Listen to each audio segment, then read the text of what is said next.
Selamat siang Bapak Baru. Itu mainan baru ya? Ya, ini saya nemu kucing yang ditelantarkan sama orang. Baru lahir langsung dibuang, jadi saya bingung ini. Udah berapa hari sih di situ dia? Di sini? Sekarang teh hari apa? Hari Sabtu. Hari 2 minggu, 2 minggu. Satu. 1,5 minggu. 2 minggu tuh nyusuin. Ya dulu ini waktu kecil, aduh kasihan. Yang ada dalam tanggung jawab saya hanya Guru Gembul Channel dan Gembulikum. Assalamualaikum Baraya, selamat datang kembali di Gembulikum. Apa. Nih, Pak Guru, ada bahasan yang sangat ramai sekali, tapi selesai dalam 3 hari. Jadi saya akan ngasih rekapannya ya. Anak wali kota.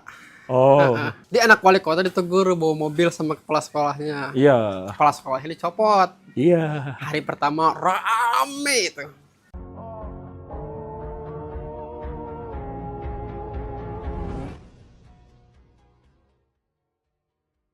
Hari berikutnya si wali kotanya klarifikasi, udah nonton klarifikasinya belum? Iya.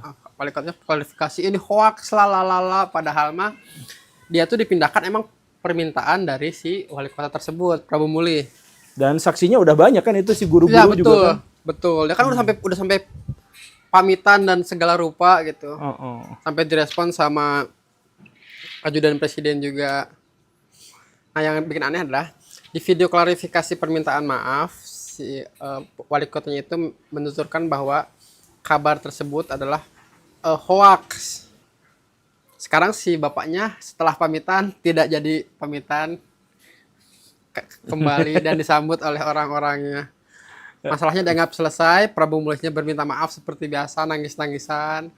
Terus ini ada pertanyaan yang sangat tajam ya dari wartawan, Pak Guru aja yang jawab lah. Apa. Pak, saya Abel dari Kompas TV, mau bertanya dengan Bapak.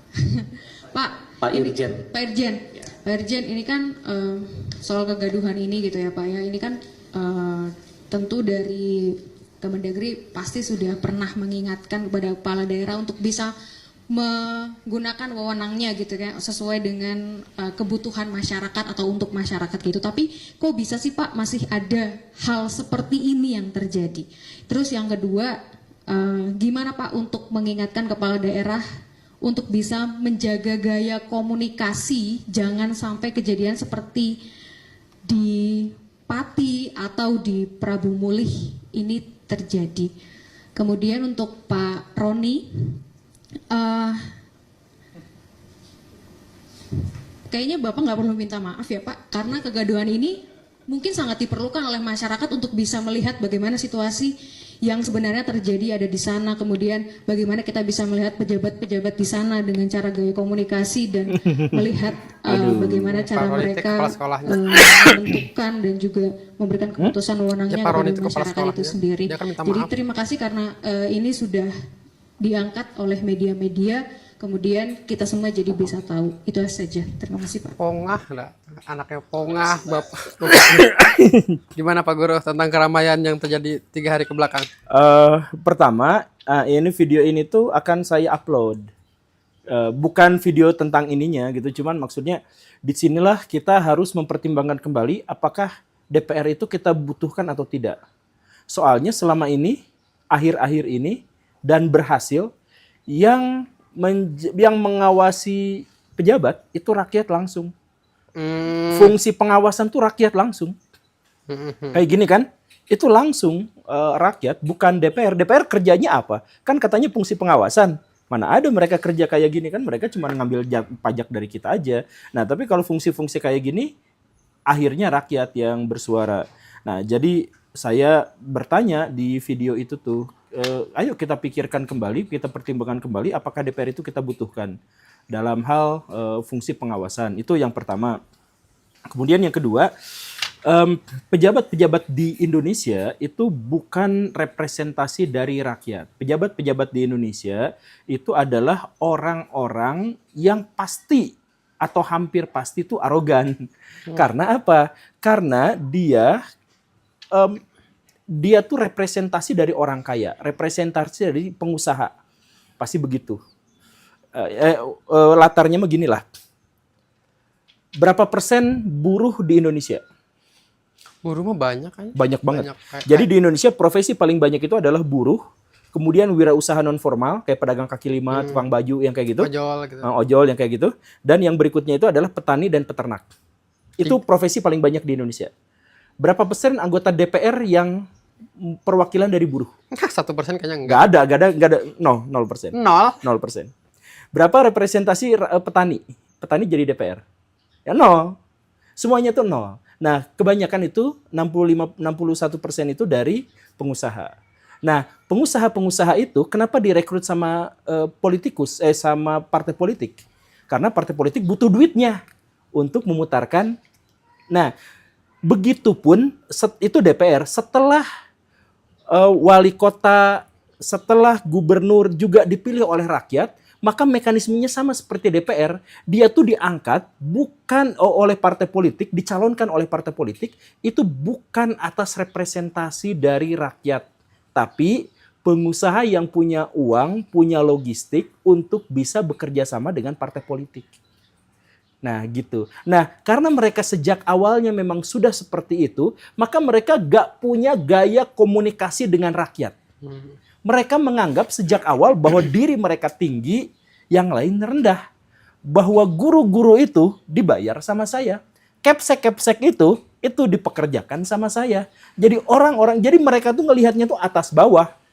Jadi kepada yang lebih atas jilat-jilat, pada yang bawah-bawah injak-injak. Ya karena sejak awal mereka bukan representasi dari rakyat, tapi mereka punya duit, punya modal, mereka ngobrol sama partai politik, calonin saya lah, saya punya duit segini, kamu bisa apa? Oke, deal-dealan seperti itu, begitu.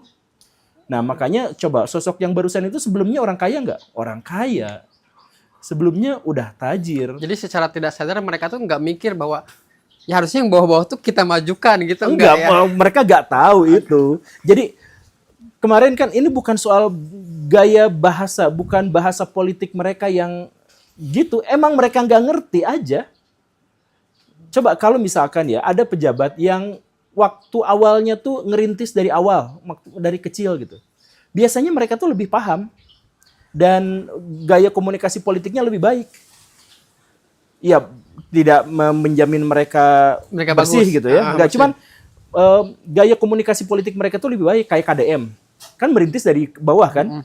Gaya komunikasi politiknya tuh bisa ngobrol sama rakyat jelata tuh bisa.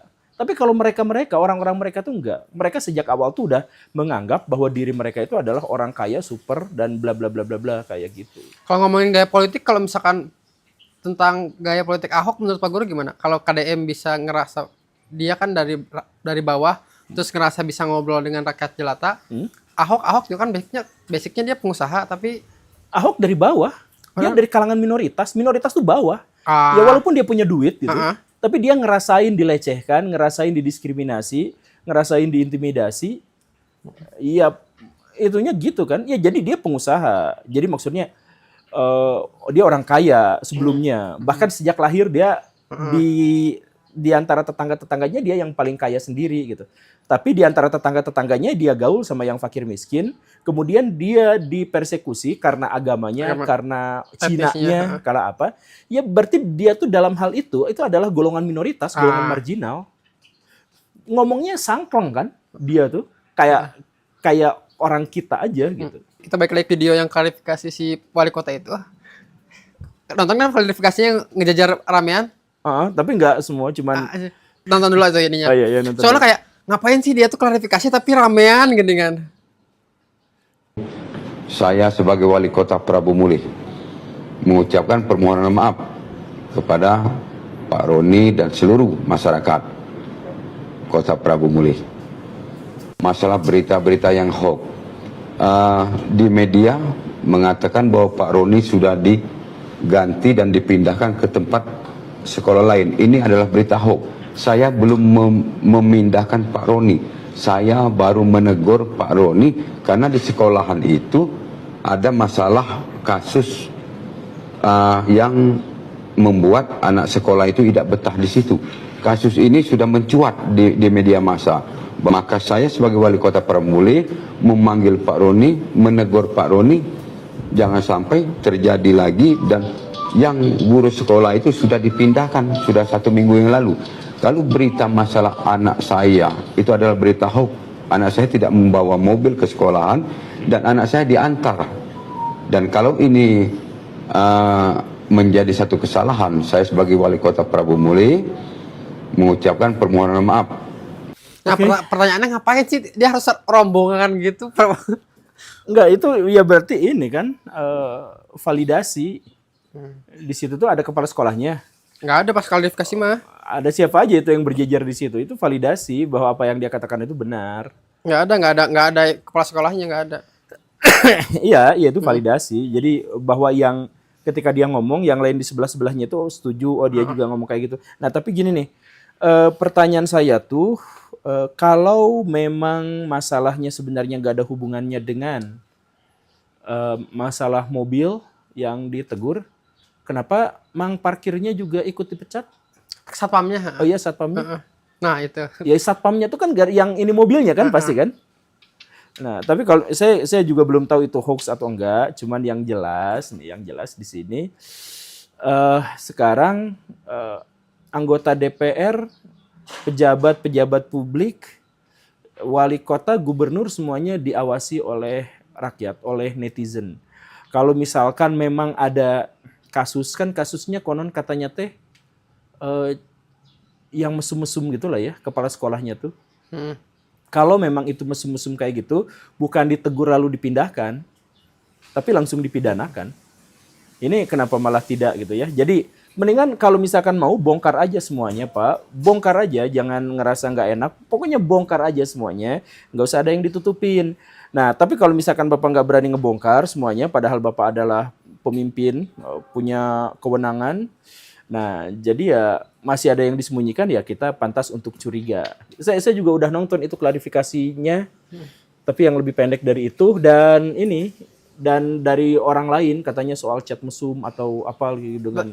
Ya dari si guru, bukan dari kepala sekolah tapi dari si gurunya. Ya, nah kalau misalkan gitu laporin aja Pak, bukannya si gurunya klarifikasi minta maaf. diberhentikan katanya tadi, kata si balik kotanya dengan dari klarifikasinya. Iya, datangin lagi Pak. Nah itunya yang diselamatkan. Untuk menyelamatkan muka Bapak terus Iya. pidanakan tuh Kalau gurunya. mau gitu ya, kalau mau gitu.